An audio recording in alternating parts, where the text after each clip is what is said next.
Oh, sweet Lord. All right, here we go.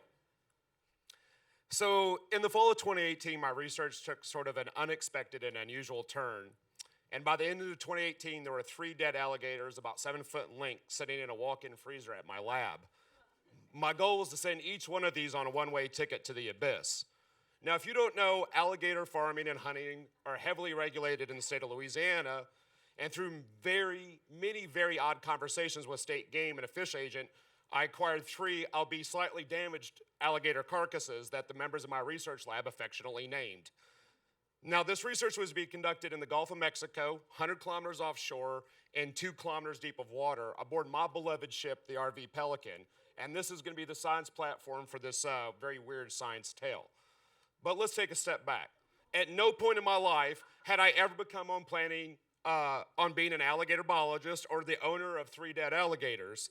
In fact, I can't remember a time in my life where I didn't want to be a marine biologist or an ocean explorer. And indeed, until the fall of 2018, most of my career looked like that of a normal marine biologist. I scuba dived with animals. I put expensive shit in the ocean. I tried to take expensive shit out of the ocean. I did stuff on boats. I even posed in safety gear when required.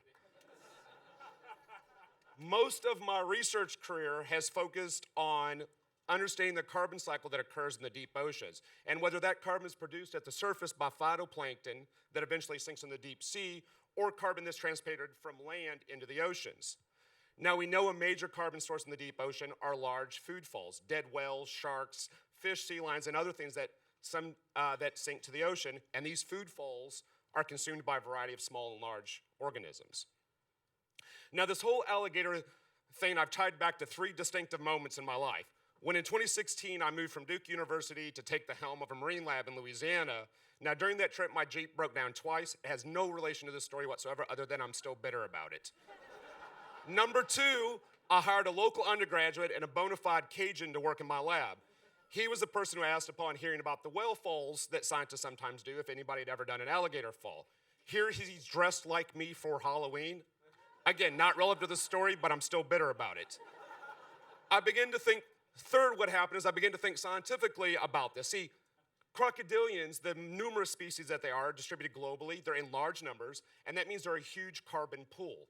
And their distributions are often near or in the ocean. Saltwater crocodiles can make migrations between oceanic islands along coastlines. The American alligator is often seen found on beaches and swimming in the surfs.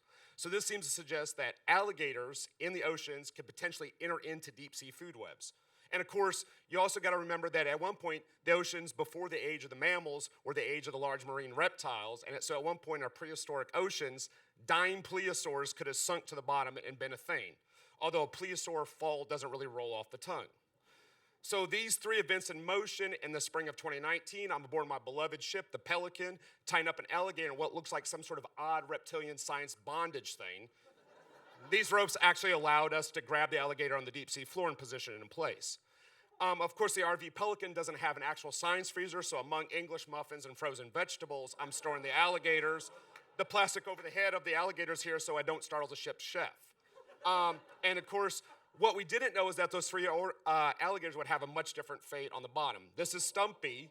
Stumpy, within 24 hours, was ripped apart by deep sea roly-polies. And so within 24 hours, that carbon's entering in the deep sea food chain.